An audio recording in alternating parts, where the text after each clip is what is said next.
Get started. Who's laughing? All right. I'd like to introduce our speaker on 1031. We've all been waiting for this session to come. I'd like to introduce Margot McDonald. She's with 1031 Corp. As I mentioned to many of you before, I did how I got to know Margot was at a class I took at the Triple Play convention in December, and I have sat through several 1031 presentations, and I thought that Margot did the best of anyone that I've had. So that's why I wanted to ask Margot to come in, give a presentation today. I did ask her; she is going to be back at Triple Play this December to do a session, kind of a little update from anything that has come to forward in the last 12 months or 12 months from December. So she's going to be doing that in Atlantic City, Triple Play in the first week in December. And so I encourage you all to get the Triple Play, but also if you go to Triple Play, certainly don't miss out on Margot's class. So Margot, it's all yours. Thank you. No pressure, right? Well, I hope I live up to part of what Bob said. Well, thank you all for having me. And this truly is my favorite part of my job. I love to educate people on 1031. I call it the power of 1031. You know, everyone thinks, oh, it's just a way to defer taxes. My goal is to help you realize that it is way more powerful than that. Well, yes, you can defer the taxes, but what can you do when you defer the taxes? That's what I really want to get across. My name is Margot McDonald. I'm with 1031 Corp. And we're a 1031 exchange qualified intermediary based in Collegeville, Pennsylvania. So we're near the Philadelphia Premium Outlets, you know, halfway between Reading and King of Prussia. So that's where I am. And I've been doing this for 31 years now. This is all I do every day, and that's all our company does. And I'm really excited to get started. How many of you are familiar with 1031 exchanges? Oh, yay. Okay. Now, you know, when I started, nobody would have raised your hand. I could have told you it was a football play. Nobody would know the difference. But we'll get into that. So my goal is to give you a good overview of 1031. I'm going to talk about some of the myths associated with the term like kind. We're going to get into what are the requirements of a successful exchange. We'll talk about, I'm going to cheat, how to maximize your tax deferral and how to choose a qualified intermediary. And of course, we're going to do some Q&A. If you have any questions along the way, please feel free to ask. But just remember, I defer things for a living. So we could defer your question if we're going to cover it in 2 more slides. Okay. We're just going to keep everybody on track. All righty. So what exactly is a 1031 exchange? It gets its name from Section 1031 of the tax code. And it provides that no gain or loss will be recognized on the exchange of real property. Simply put, it's the way for the seller of any type of business use or investment property to defer the gain as long as they buy another business use or investment property. Structured as a 1031 right within the timelines. But that's what a 1031 exchange is. It's not some convoluted, crazy structure. It's Bob has a property, he's a rental property, and he wants to trade up for something that's going to generate greater cash flow. So he sells the property just like he normally would, but before closing, he sets up a 1031 exchange. Then he has a certain period of time to go find a new property. He closes on it. He did an exchange and he deferred his gain. It's that simple, okay? You need a middleman, and the middleman, like our company, our job is really to make you follow the rules, but to keep it easy along the way. And we'll get into all of that. But the idea behind 1031 is really continuity of investment. So let's say I have property A here, and I'm going to use nice, easy, round numbers because I had to keep track of it in my head. So we're selling a property for $100,000, and I owe $40,000 to the bank. So I have $60,000 in my property. So to the IRS, I have a $100,000 investment, $60,000 of cash in it. The rules say, as long as I buy another property, is at least $100,000 with $60,000 of cash, I take out this investment and I just push it over here. Okay. So if I've done that, why should I have to pay the taxes right now? because the underlying investment just shifted from A to B. Right? Think about your retirement accounts. And if you have a fund that's not performing well, you're going to monitor for a bit. And then if you're not really happy with it, you're going to move money from one fund to another because you think long-term that's going to give you a greater return. And because it's all contained within your retirement account, that's a tax-deferred vehicle. We're not paying any tax when we do that, right? It's only when we start taking cash out. 1031 is the way to do it for real estate. And a lot of people just don't realize that. So if you're selling any type of business use or investment property, 1031 can help you defer that gain. Okay. So based on continuity investment, it's been part of the tax code since 1921. So for over 100 years. And it stays in the tax code because it works. And it does what it was intended to do, which is encourage people to reinvest. And we can also talk about what it does to the economy, right? When someone, because do you know that 1031 properties are held a shorter period of time than someone not doing a 1031? Because they know that they can buy something better and generate more cash flow down the road, but the whole time is shorter. Just a couple little fun facts in there. And what do you think is the most frequently type of property exchanged in the US? Single family rental. Yeah. So I always have people say, oh, we talked about triple play. It's come a long way. I remember being there, when it first started and, in the 90s, and people would walk by your booth and it was like there was this imaginary line and they'd walk by and say, oh, I just do residential properties. And they keep walking. I go, wait a second, come on back. Because you all work with investors here. You're in an area where you have so many investment properties. And a lot of times they're holding on to properties that just don't make sense to hold on to anymore, but because they have some idea what the tax bill is. And we're going to go through a quick example. So you could, someone explained it to me like this, and I use it all the time, but you could put yourself into the shoes of your client and better appreciate the tax bill they're looking at and why they're saying, nope, don't want to sell right now. Okay, so here's our little case study. But before we do our case study, you need to know the facts about what taxes are due. The first tax that we have to pay is on their profit. The profit is the difference between what they paid for a property, including closing costs, plus any capital improvements they made. So they redid the kitchen when they bought it, things like that. And then what they're selling it for. Okay. So this is their profit. And depending on how long they owned it, determines what the tax rate, the type of tax that's paid. Everybody assumes, oh, it's cap gains. It's only capital gains if they held the property for at least 12 months. If they held it less than 12 months, ordinary income with tax rates as high as 37%. Right? So there's some value add right there. Someone's talking to you about selling a property they just acquired last summer or last fall. Do you know when you sell, you're going to pay up to 37% tax on your profit? But it also, if someone held it less or longer than 12 months, that's when capital gains kick in.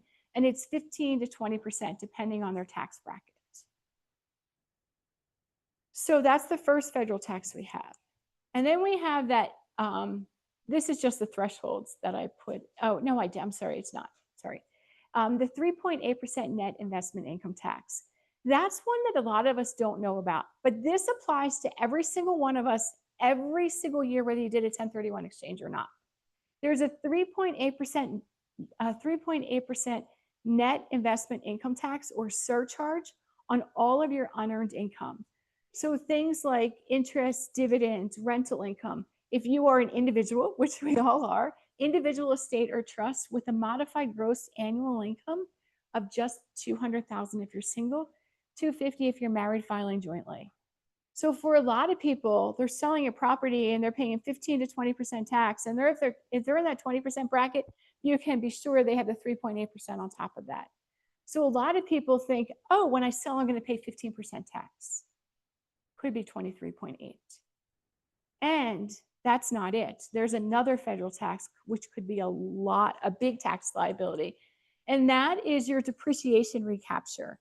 So when you have a business use or investment property, you get to write off the value of the structure through depreciation, which is a tax credit every year on when you fill out your return for the wear and tear on the property, right? Because you had to do some touch-up painting and the steps were cracked, so you did some more cement work, whatever it was. But what people don't realize is when you take all that depreciation, when you sell, you have to pay back 25% of it. So sometimes this is a bigger tax bill than the capital gains. So just think about that. So earlier I said you could defer the gain or the loss. I've worked with a lot of folks who don't really have a gain or a minimal gain, sometimes even a loss, but they owned this property. Maybe it was a commercial property and the value went down. I was talking to Bob about the Jersey Shore, and Cape May County now they say is the most expensive second home market on the country. But if you bought a property down at the Jersey Shore, the South Jersey Shore in 2005, let's say you bought it for $2 million, right? 2010, we all know everything fell apart, right? 2008, 2009, 2010. 2010, that $2 million house is maybe worth $1.5 million. But you've been depreciating it based on a $2 million sale price, right? Depreciating over 27 and a half years. And it probably didn't get back to $2 million until 2020 when the pandemic hit. So if you would have sold that property anytime in the following 15 years, you would have had a loss. But you took all that depreciation that you would have had to pay back at 25%. So they probably owed $200,000 or more to IRS. So that's why people like that would do a 1031 exchange. Okay. Of everything that you've taken through all the years of ownership. So if you owned it for 15 years, then you would pay back 25% of all the depreciation you've taken all 15 years. Okay. And you're going to see that in our example. And then the last tax is not federal, but it's state. And I always joke with people in other states and say, sometimes I don't always think Pennsylvania is the best state, but when it comes to taxes, we do have a really low tax rate at 3.07%. It is a flat tax. And honestly, I can't remember saying anything other than 3.07%. New Jersey, because you work with plenty of New Jersey investors, do you know their tax rate goes up to 10.75? That's more than half the capital gains. Yes, and the threshold is really low to get to that 10.75. And New York is 10.9, so just slightly more than that. So I know you work with tons of investors from those areas, so I wanted to throw that out. And some of you have been around a long time. Pennsylvania finally came to the 20th century 3 years ago and started recognizing 1031 in 2023. Prior to that, you would have had to pay your Pennsylvania state income tax. But fortunately, with the help of PAR, we were able to finally get them to say, okay, Pennsylvania will recognize a 1031. And that's really important because, so a lot of people don't think how it affects them. But if you have a non-Pennsylvania investor, not having 1031 could prevent some from buying here because there's no exit strategy. If they could stay in New York or stay in New Jersey and then keep exchanging investment properties, they wouldn't have to pay that 3.07% every time on their profit. So this is a good thing. Yes. Mm-hmm. Yep. Mm-hmm. Yep. Yep. Mm-hmm. Yep. No, but we're going to talk about that in more detail. We're deferring the question. Yes. I was going to say it, but you said it for me. All right. So here's my example, and it's a really, really easy example. So we're going to assume that John is a single taxpayer, owned a property for 15 years, and I'm going to cheat. And I know the numbers in my head, but I'm still going to cheat. But I put a little bit of context in there and said John has $225,000 of annual salary, and he has $125,000 of additional unearned income. I threw it in there just so that we could see, you know what, John's in a 20% tax bracket. Okay. John paid $350 for his property. Now he's going to sell it for $500,000. So quick numbers, the gain is $250,000. During that time, John took $150,000 of depreciation, and his goal was just to buy something bigger. Okay. So we have $250,000 of gain. We take that $250 and we add it to his $350,000 of income, then we know, yes, he's in the 20% tax bracket. He's going to have the 3.8% net investment income tax on that $250,000 of gain. And don't forget, we have to take the $150 of depreciation and we have to recapture that at 25%. So this is how a taxable sale shapes up. We sell for $600,000 and we have, and Colleen has the slides, so anybody can get copies of the slides. So if we had to pay I did 15% capital gains on it, but some of it's going to get taxed at 20. So I just want you to remember, whatever it is, whatever my number is actually a little bit higher. But at 15%, $37,500. The 3.8% net investment income tax that they're not even thinking about, $9,500. I did a blended state tax rate just for this example, because New York, New Jersey are so much higher than Pennsylvania. At 5%, it's $12,500.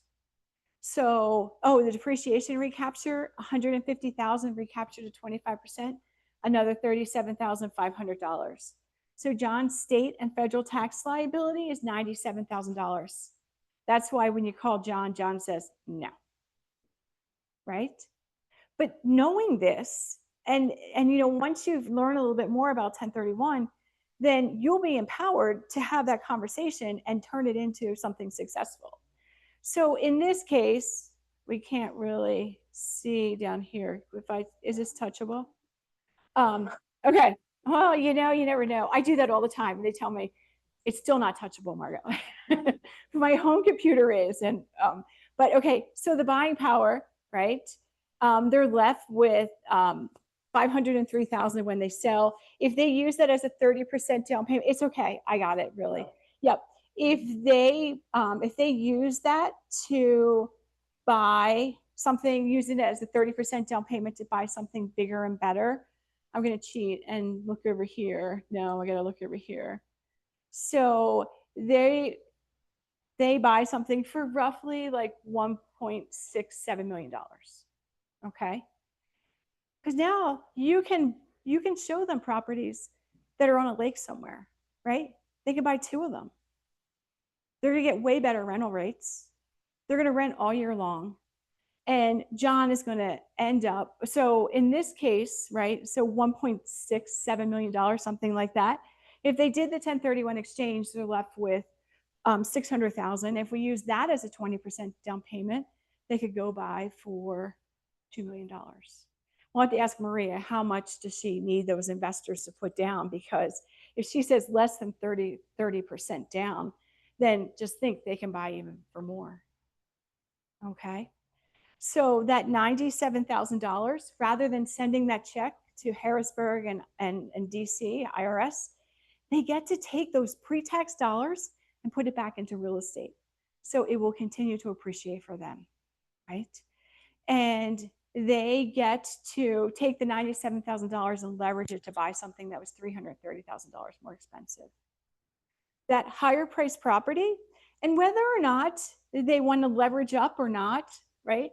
So even if we took off this bottom line that you can't even see, with whether they have $503,000 or $600,000 makes a huge difference, right? And they're going to have more depreciation available moving forward. They'll collect higher rents from day one, and long-term likely have greater appreciation. Sounds pretty cool, right? It's not all. Sound like the commercial, but that's not it.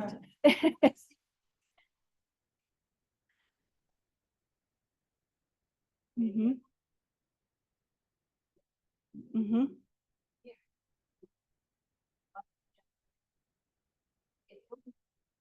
Yep, exactly. Exactly. Okay. So, but don't let me forget that, because let me, at the end, I don't know if I have a slide on it, but I want to give you some tips. Okay. So you just remind me. Okay. So that all, that all sounds great. This is my favorite slide. You guys have nothing to do till dinner, right? Because I could talk about this all day. Okay. So immediate tax deferral, yes, that's the part we know, and that's the part that excites everybody. I don't have to pay the tax. But that time value of the deferral is pretty powerful, especially when you could use it, you could leverage it, but you could buy something that's going to generate greater cash flow for you. Maybe it has more units, it's closer to the water. You have 2 houses now instead of 1. And that term like kind confuses a lot of folks, but there's so much flexibility in what you can do. They can go from residential to commercial. They can go from commercial to residential. I worked, I'll share this example, but I worked with a dentist that was selling his practice, and he owned the office condo where the dental office was, and it had a couple of other medical condos in there. And I met with him and his realtor, and the realtor was just like, hey, triple net lease property, steady cash flow when you're retired, passive income. And I'm all about, Bob, what do you want to do when you retire? Because that's where you add the value, right? And he said, I don't know, but I got a new granddaughter and I want to spend time with her. And I said, okay, are you spending time with her? She's in Denver. So as his replacement property, he bought 2. He bought a triple net lease property, but he bought a rental condo in Denver that he could use 2 weeks out of the year. And after 2 years, he could turn it into his second home. So he could take it a step further, right? Move to Denver at 2 years, sell his primary residence in Pennsylvania. What happens when you sell your primary residence? As a married couple, the first $500,000 gain is exempt, right? Section 121 of the tax code. That's your section, right? 121. So get to pocket all that gain, move to Denver, and did it all structured through the 1031. And that's because we asked the questions, not just you want to make money, or like, what else do you want to accomplish? And you are all doing this every day to build lifelong relationships, right? This is a relationship business. You get the most business, not from any advertising this office is going to do or you're going to do, it's that word of mouth referral. And for this, for this client, it just worked out so well for him. And I'll throw some other examples out as we go. But let me talk about some of these. So if you think back to John's example, it's as though that $250,000 of gain or income to him never happened. So all of his other income is taxed at a lower rate. We have the ability to trade up. We have the ability to diversify, like I said. And that's diversify the type of property or the location of the properties. They can be anywhere in the US. I worked with someone about 1.5 years ago. The family had acquired 146 single family rentals in West and North Philadelphia. And he inherited from his dad, who acquired them in the 1970s, early 80s. And this gentleman had been managing all these properties. And now his adult children were managing all these properties. And when you talk about diversification and consolidation, he sold them all as a package to one buyer and bought one replacement property. He had no idea what he was going to do with his time. He was just beside himself with that. Yes. Okay. So when it comes to like selling a property in Pennsylvania, going to buy one in Denver, like we talked about, federally for tax purposes, Yep. you could see how you could take advantage of it. But Yep. what's the implication when you're reinvesting in? For a lot of states, you just buy in another state. They're going to benefit, if you live in Pennsylvania, they're going to benefit because you're going to earn income in Colorado, and you're going to report that income on your tax return, and you're going to pay taxes on it. But as far as the deferred gain, most states have not actually implemented a clawback to try to get that. I don't need to tell you the one state that has the most aggressive clawback. It's not New Jersey, it's actually California. They're brutal. So most of them, you never, whoever, someone's going to benefit as you sell your last property. And if you don't exchange again, that's who's going to benefit. And we're going to, okay, go ahead. I know I'm going to cover it in the next side of the slide, but okay. Well, you already covered the depreciation. Okay. So 27. For depreciation for residential property, that's the norm, right? So you have an investment property, your accountant usually helps you and you put an allocation to the underlying land, right? And then to the structure on top, and the structure you depreciate over 27.5 years. Commercial is 39. Yep. Yep. Fully depreciated. Nothing happens until you sell. Fully depreciated. Now, depreciated. Right. Subject to that. Mm-hmm. Yep. Okay. So our exit strategy for a business owner, the ability for a business to relocate. I worked with a AAA location in a close county, and they sold their building. They couldn't find another building. So they entered into a long-term lease in a shopping center. It was including options more than 30 years. So we were able to use what's called an improvement exchange to build out the space and prepay rent. So you can get really creative the more you understand 1031. You can convert a property acquired through 1031 to a primary residence or a second home. There's a revenue procedure that was issued in 2008 that gave us 2 years as a magic number. So you want to rent it for 2 years and then you could safely convert it. And that works the other way. So if you have a vacation home in the Poconos and you've always rented it, and I'm sorry, you have a vacation home and you've never ever rented it, and you have a ton of appreciation on it, with a vacation home, there's no tax deferral strategy when you sell. You just settle up with IRS right away. But maybe they're in the position to turn it into a rental for 2 years. Now, all of a sudden, it qualifies for 1031. So they need a little bit of patience, but depending on what the gain and the tax savings are, it could make a lot of sense. And when you do an exchange, you're simply shifting everything from A to B. If you do another exchange, we're going to shift it to C. If when we exchange C, we end up with D and E, we prorate that between the two, okay? The gain is deferred as long as they own the properties. If they decide to sell D, they settle up with IRS on D, okay? They never sell any of those properties. They hold on to them for the rest of their life. When someone passes away, their heirs inherit everything with the step up in basis. So these properties acquired through 1031, their primary residence, all their other assets, their stock, their home, all those things, meaning they inherited at the fair market value at the time of death. And all this gain that was deferred in the 1031 exchange is all forgiven at that point in time.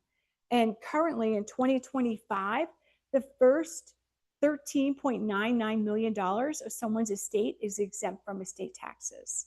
And that's for each spouse. So if you have a married couple, each spouse has that $13.99 million exclusion. So if one spouse passes away, and let's just say they only had, I'll make it easy and say $3.99 million worth of assets, where their spouse got a stepped up basis, then there was $10 million they didn't use from that exclusion.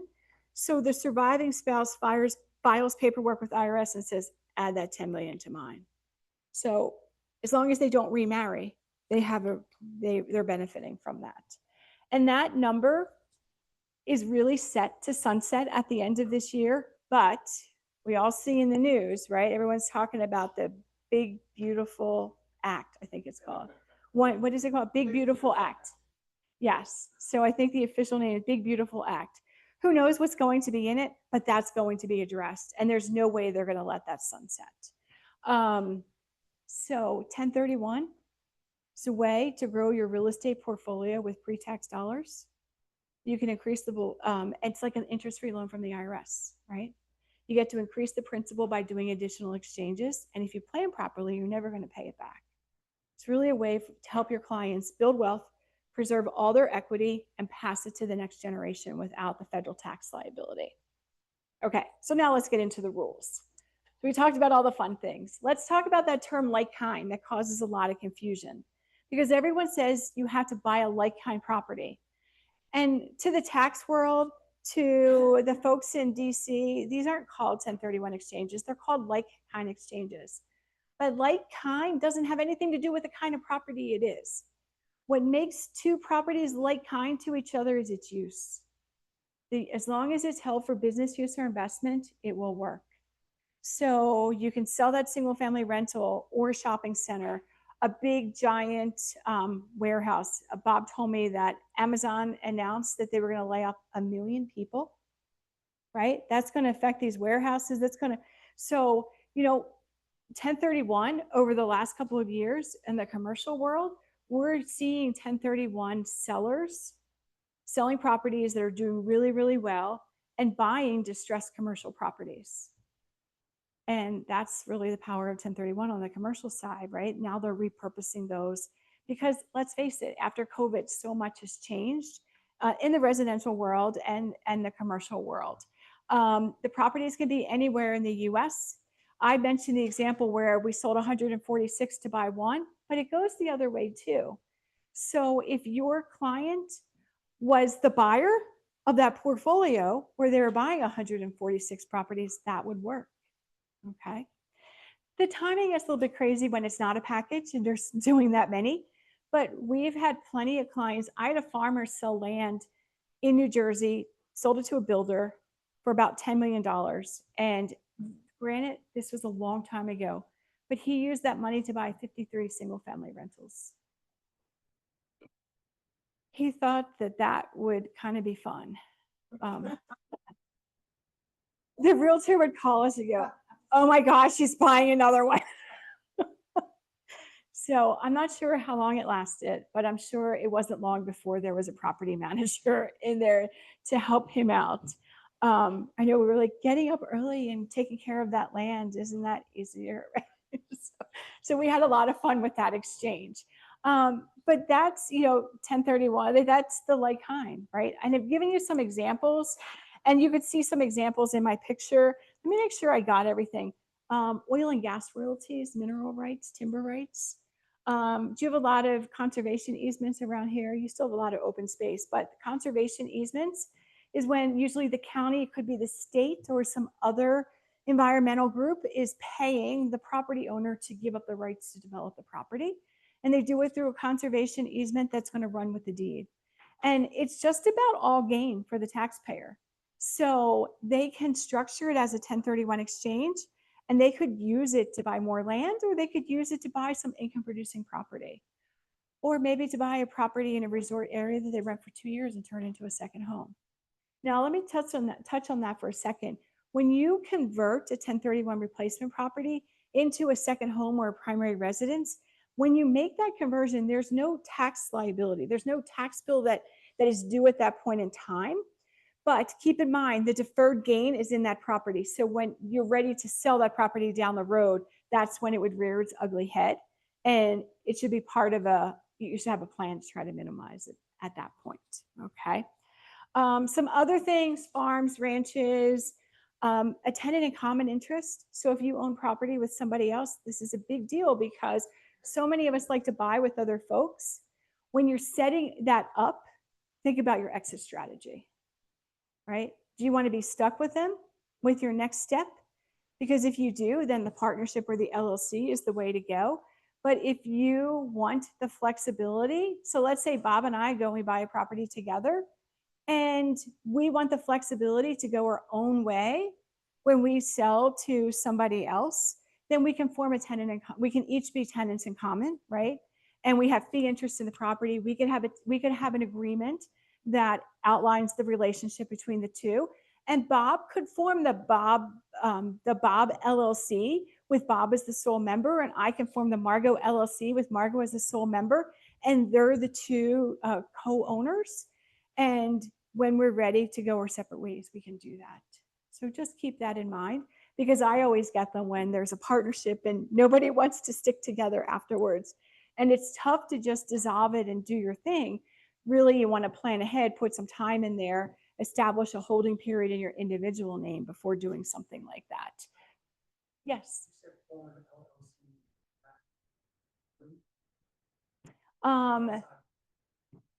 Well, when you're thinking about, when you're starting to buy properties and you want to buy with somebody else, think about the long-term plan. Is the plan for those co-owners to keep doing things together?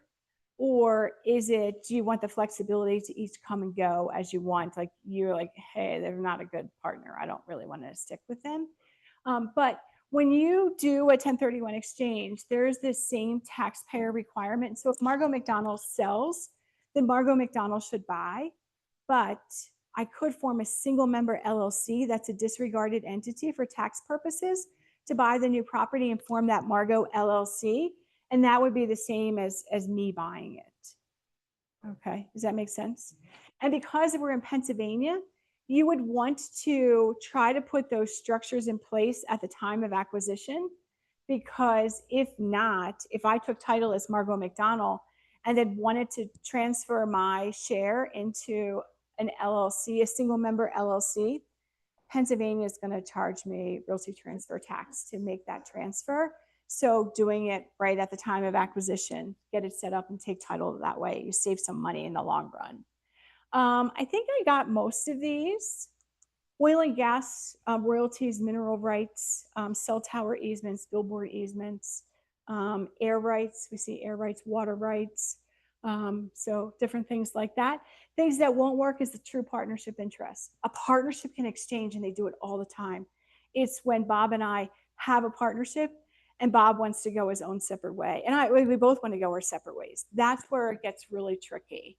And we need some time to plan that. In the old days, we used to be able to exchange franchise agreements and liquor licenses and furniture, fixtures, and equipment that was included in that agreement of sale. But unfortunately, as part of the Tax Cuts and Jobs Act, that was all repealed. It's also some things that won't work are stock, bonds, your primary residence, anything that's held for, that's used for personal use, right? A true vacation home, never rent it, your primary residence, but you don't need to use it for your primary residence. Things that are held for sale, like a flip, a spec home, a building home, right? That's a developer. When they sell, they don't pay capital gains, they pay ordinary income on that profit, just like you pay on your real estate commissions, right? We've got that. You cannot buy into stock or REITs through a 1031 exchange either. Okay. So everyone, we talked a lot about like kind, but what makes those properties qualify? Well, one is it has to be used for business use or investment, but everyone says, okay, Margot, how long? What's the magic number? There is no magic number. What's more important than the length of time is your intent. You know, what is the picture you painted to IRS through your tax reporting? What did you tell your insurance company? And the reason I wanted to talk about this here is because you have so many vacation homes in this area and rental homes, and people are trying to figure out how much can they use that for personal use. The official rule is 14 days or 10% the number of days rented. So in order to be considered an investment property, the rule says the greater of 14 days, 10% rented. If you come up to, paint the whole property, do some work, that doesn't count, right? That's a business day, not a personal day. And I know all your clients are asking you these type of questions too. Yes. What's the time frame? I'm going to defer that one too.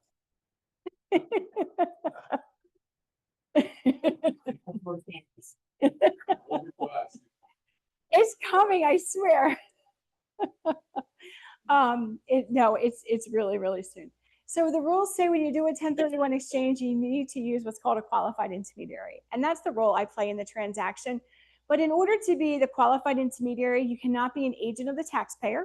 So you cannot be their real estate professional, their accountant, their attorney, their financial advisor, a close relative, an employee, or a partner. You have to be an independent party. But the benefit is they know that they should know all the rules. They should guide your client through every step of the transaction and keep it easy for them.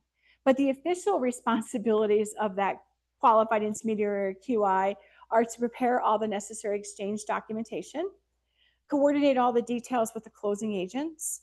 One of the most important things that's going to happen at closing when they sell their property is there's proceeds. So in an exchange, the exchanger can't touch the proceeds. So the qualified intermediary will set up a bank account to hold those funds, and the closing agent will wire those funds. I can't speak to all companies, but we set it up so the account is titled 1031 Corp for the benefit of Joe Smith, with Joe's social security number or EIN attached to that. We make sure all of our clients can see their account balance online right on the bank's website. They get statements from the bank each month. They're earning interest. They get a 1099 INT from the bank. We can also add another layer of protection in there. So if someone says, Margot, how do I know I can trust you? Then, you know, if they're not comfortable with everything else, then I'll tell them we could put the money into a qualified escrow account, which is a three-party agreement between the QI, the exchanger, and the bank. And the bank would require the exchanger to sign off and the QI to sign off, and then the bank actually controls the money and would move it. And nowadays, people aren't so worried about that. They're more worried about the banks, right? So we use what's called an insured cash sweep. And if any of you have more than $250,000 in your bank account, you should march in and say, I want an insured cash sweep, which is a seamless product where they spread your money out where you spread your money out over however many banks is necessary, so that no bank has more than $250,000 and it's 100% FDIC insured. So we're doing that, especially for the larger, we do it automatically. If you have more than 250 or 500,000, if you're a married couple filing jointly, or a married couple, but these companies are doing things and they're $15 million. We're doing those insured cash sweeps, and the same way we're doing it for someone selling a property with $500,000 or $600,000 in it. Okay. The qualified intermediary is also going to provide an acknowledgement, or they're going to prepare an assignment between the exchanger and the buyer of the relinquished property or the seller of the replacement property that says the exchanger's rights, but not their obligations, just their rights in the agreement of sale are being assigned to the qualified intermediary. There's no additional cost or liability to the other party, but we do ask them to just acknowledge they were made aware of it, because that's a requirement that they have to be aware of it. And that's what we do in a nutshell. We keep them aware of all the time deadlines. I've covered most of that, but they have to set up the exchange at or before closing. So if you leave here, I did a presentation last fall at a real estate office, and it was an area where, you know, there's real estate office here and here and across the street. And before we left, one of the agents said, I need to talk to you. So after the seminar, there I was in the conference room, FaceTiming the client, and then calling my office, and that deal the next day was going to be an exchange.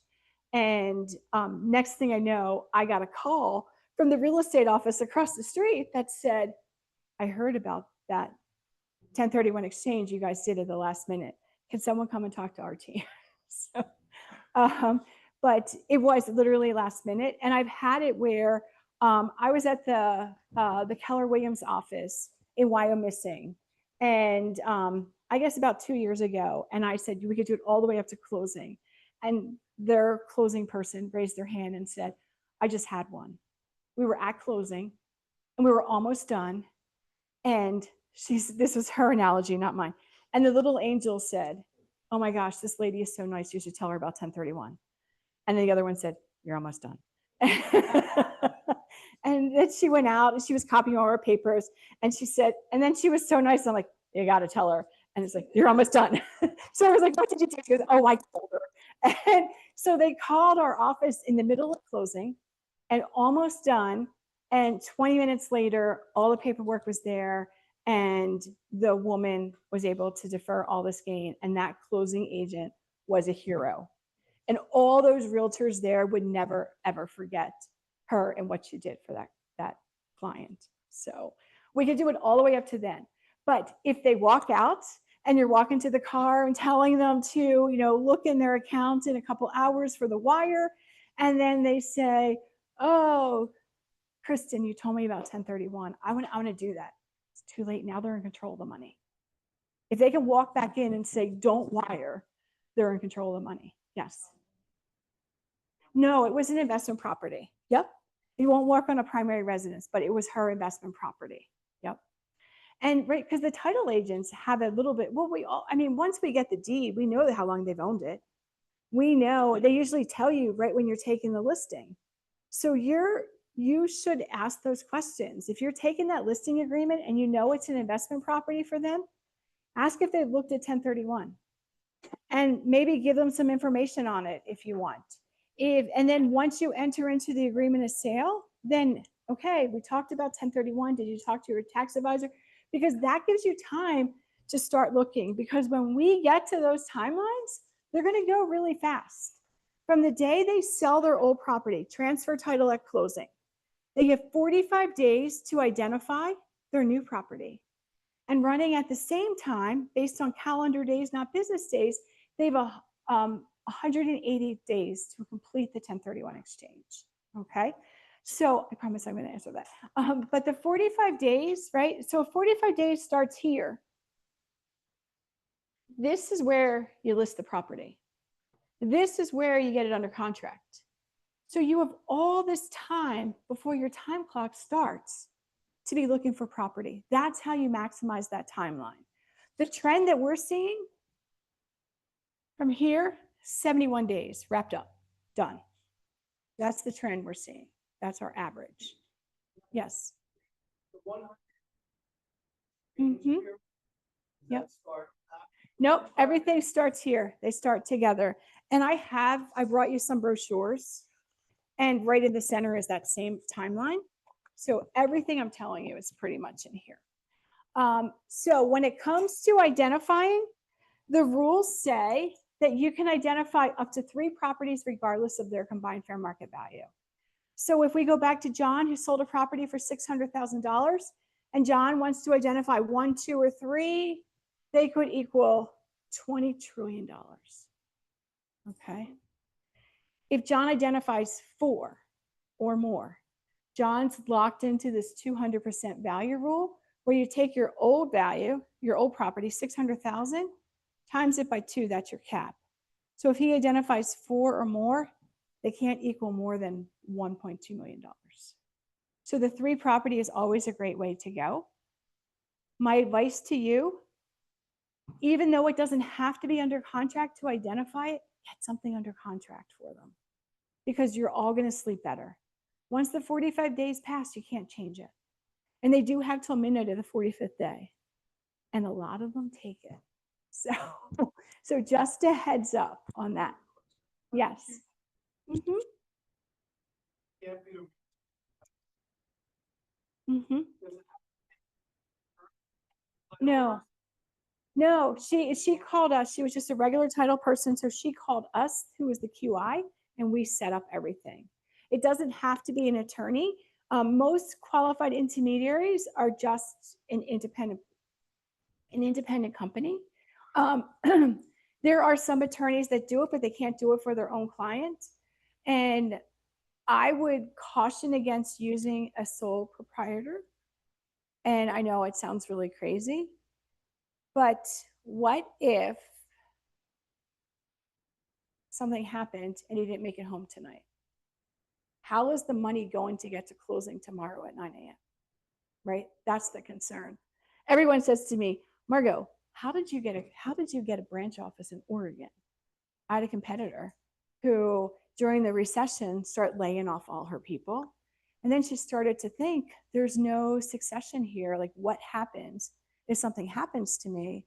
So we did all their back office support. We were on their bank accounts to help her. We actually put more controls on everything for her. And then business is starting to pick up and we're like, all right, listen, get a team or let us take you over. And that's how we did that. And I've had other competitors when they were just small and growing, husband and wife, and they're like, hey, our attorney has all your contact info. Why? But then he was just thinking about succession planning. So as long as there's more signers on the account, that's the key. Okay. I have done much fire.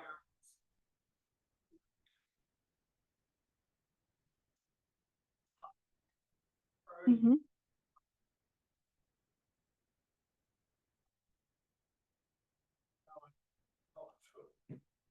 It is really crazy.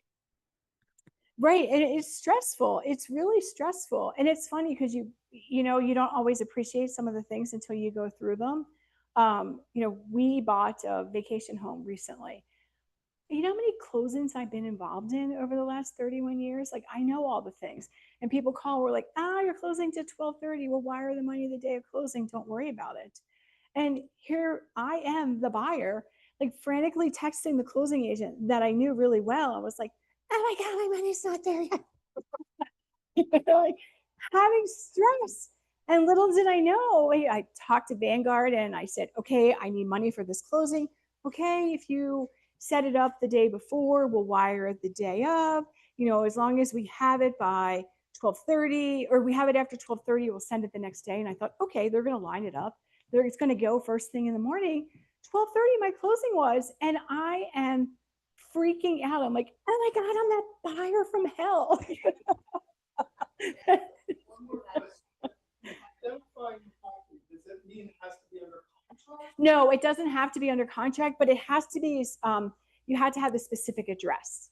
So you would have to say, 404 Park Avenue in East Stroudsburg. You couldn't say, I'm going to buy a 3-bedroom condo at, 123 Main Street condos. So you have to be specific. You need the unit number, all of those things. Right. So you could give yourself a backup, right? You can, obviously that one's not going to be under contract. Another trend that we're seeing people do is they're identifying a Delaware statutory trust. Is anybody familiar with Delaware statutory trust? So it's a fractional and just like a whole separate class, but it's a fractional interest usually in a portfolio of properties. So Inland and Cantor Fitzgerald and a million, not a million, but 150 other sponsors. Now they go out, you have a sponsor, they go out, they buy the properties. It might be 1, it might be 5, it could be 10. And I'll talk about Cantor Fitzgerald, not promoting it at all, but their first DST was 10 Walgreens throughout the Midwest, all different states, right? So you have $300,000, let's say, or let's say John sold his property for $600,000 and you helped him find a great property on the water and it was 503 and he still got $97,000 to spend. It's not really enough to put in another property. So he could take that $93,000 and get a Delaware statutory trust interest and then buy just a piece of that portfolio that has 10 different commercial properties. Usually they're the type of properties that an insurance company or a REIT would buy. They're professionally managed. There can be no capital calls while you own it. And all the financing is in place before you take title. So it's really turnkey. It's very easy. But I'm going to put the big caveat there. It's not as liquid as owning this building, right? If you were the owner of this building and you wanted to sell it, you could easily sell it. When you buy into a Delaware statutory trust, you're really buying into their investment strategy. And it's going to be a 5 to 7 year hold. And then the idea is they would then sell, make a profit. You would get your share of the profit. Every year you get your share of the income and the expenses and the depreciation. And then when they sell, they call it going full cycle, you have the ability to exchange again. And you could buy a DST or you could say, no, I didn't like that. I'm going to go buy a building like this. Okay. So I make sure. So that's a tip for you're not sure if they're going to buy if the buyer's going to work out, or sorry, if your client's going to be able to buy what they identified. So that could be a backup, but it's also a good filler for excess funds. Okay, someone had a question. I heard someone start to, yes. Yep, they can do it for that.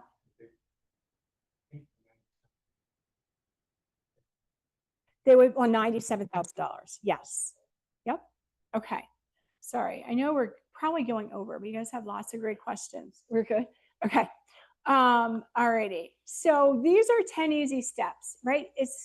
They're going to list their property for sale. Then they're going to put the property under contract with a buyer. That's when it's time to get their qualified intermediary. Call and ask questions anytime. But once they have the agreement of sale, that's when they should set up the exchange. The qualified intermediary is going to prepare all the necessary documentation for the exchanger to sign, and they're going to reach out to the closing agent and get everything set up with them as well. We're going to provide really detailed instructions to them. And then they close. Their funds are wired to that exchange account for them. And then they have their timeline. That's when they're going to start looking for a replacement property. They're going to enter into an agreement of sale with the buyer. We're going to use exchange funds for the earnest money deposit, so it should be super easy for you. And then they're going to go to closing, acquire the replacement property, and then they're done. It's really a pretty simple process. These things could all be in different orders, right? The first thing that could have happened on all these 10 things could be that they put the replacement property under contract. And now they're frantically trying to sell their old one. We see that all the time. That's how it gets 71 days average, right? They're lining up the replacement properties because they don't want to give up the old one until they know they have something better. And, as long as they're realistic with their numbers and they're working with you and they know it will sell quickly, it's a great strategy. There's a question somewhere over here. Okay, Bob. Mm-hmm. Yeah.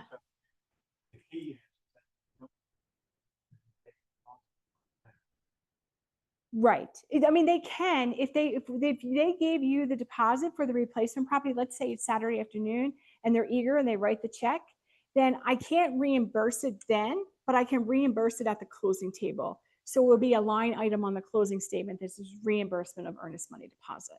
So we see that quite a bit. Okay. So how do we maximize this tax deferral? They have to buy something of equal or greater value, and it has to have equal or greater equity, right? If they buy something for less value or put less equity into it, then they have to pay tax on the difference. If they trade down $5, they pay tax on $5. It's not a percentage. We talked about trading down $97,000, they pay tax on $97,000. When they trade down, sometimes it makes a ton of sense, but they should talk to their tax advisor to make sure it makes sense, because sometimes they trade down so much, there's actually no benefits. And when someone starts talking to me about trading down so much, and I'm like, okay, based on all the numbers you've given me, these are all rough numbers, but there may be no tax benefits to you. I'm a big proponent of not having someone do an exchange if they're not going to benefit from it. Okay. Oh, and remember we talked about taking that cash out? A little known thing is that you can complete your exchange and then refinance afterwards. And that's the way to take the cash out without triggering capital gains. Yes, you have the expense of the refi, but if you take it out at closing, assume you're going to pay depreciation, recapture 25% first. So the refi is usually the best way to go. And then we already talked about your old basis carries forward. We talked about your exchange funds. And this is the last requirement, same owner. We actually talked about this already. I know you're doing your due diligence to figure out who to put on the listing agreement and your agreements of sale, who actually owns the property. We try to take it a step further to verify that we do have the right exchanger. But whoever has been reporting it on their tax return, that has to be the party that's buying the new property. Otherwise, they can't tell our IRS that they deferred the gain. So we're working with them on that. And we mentioned that you could do, let's say I sold in my individual name, I could decide to take title in a disregarded entity. such as a single member LLC, as long as I'm the sole member, or maybe I'm doing some estate planning and I form the Margot McDonald Revocable Living Trust and I take title that way. Because they're passed through entities and disregarded for tax purposes, that's the only way we can make it work. So my advisory, right, I know they all think you're their tax advisor, but encourage them to really go talk to their tax advisor. And I've told you a little bit of these things along the way. That's my little blurb on 1031 Corp, but I promise to give you a couple of tips. So the first is when you're doing your listing, if they use the property as a rental, bring up 1031. Okay.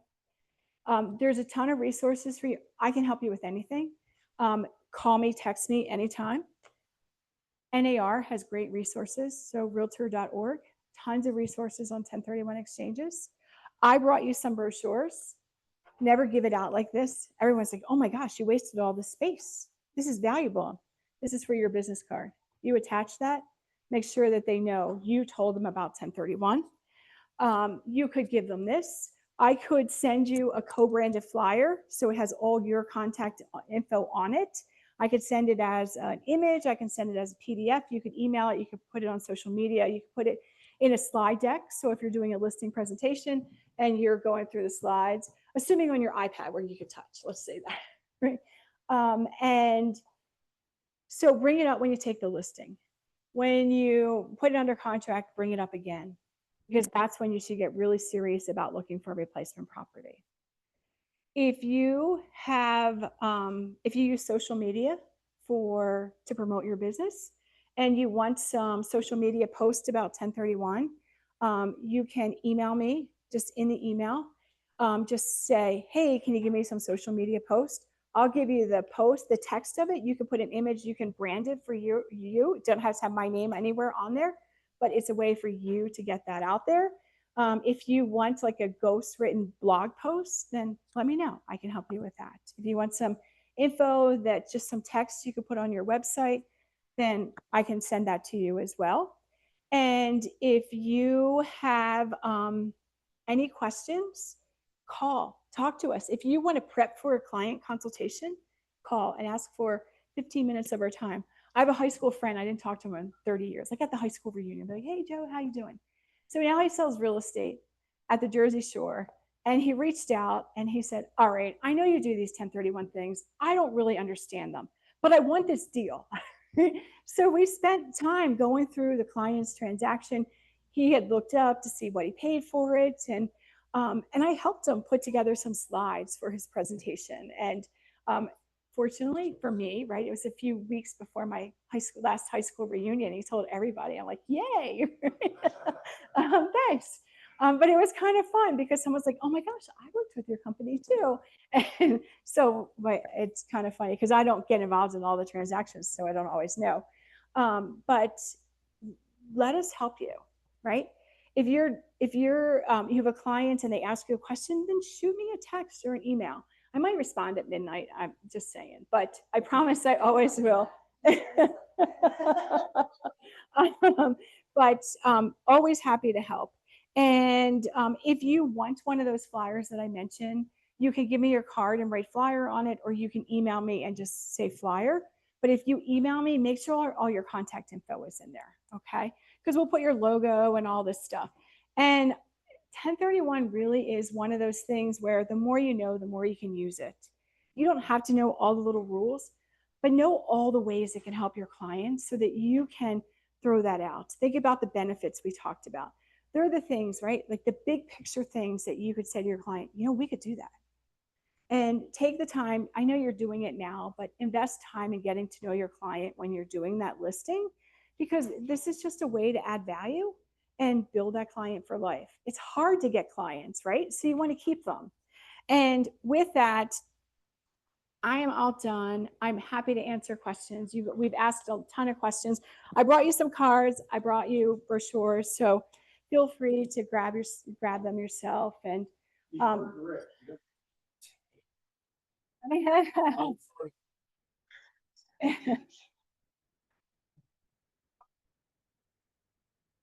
yes, yeah. Mhm. Didn't know that. Yes.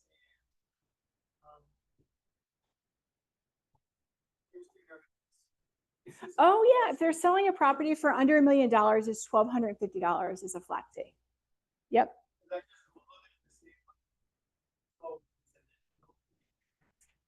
You know, does that, well, I'm glad that you picked that up because people are like, oh, I found I could do it for free. And they're like, well, we don't do this and we don't do that. They tell you that that they don't, that no one pays interest on the funds and that they are going to pay you interest. But read the fine print. They don't pay any interest on the first $1 million. And right. So I mean, and like you guys have heard, you earn your commissions, right? And you have heard every single reason why someone shouldn't pay your full commission. And why would you want to use someone that's not charging you a fee? Like, do all the spidey senses start? Right? Exactly. Exactly. Exactly. You get what you paid for. I know. I know. And so you took pictures back there. If you have any pictures, would you mind sharing them? Because my marketing person texted me before I walked in here and said, could you take some pictures? And I always go, oh, I didn't.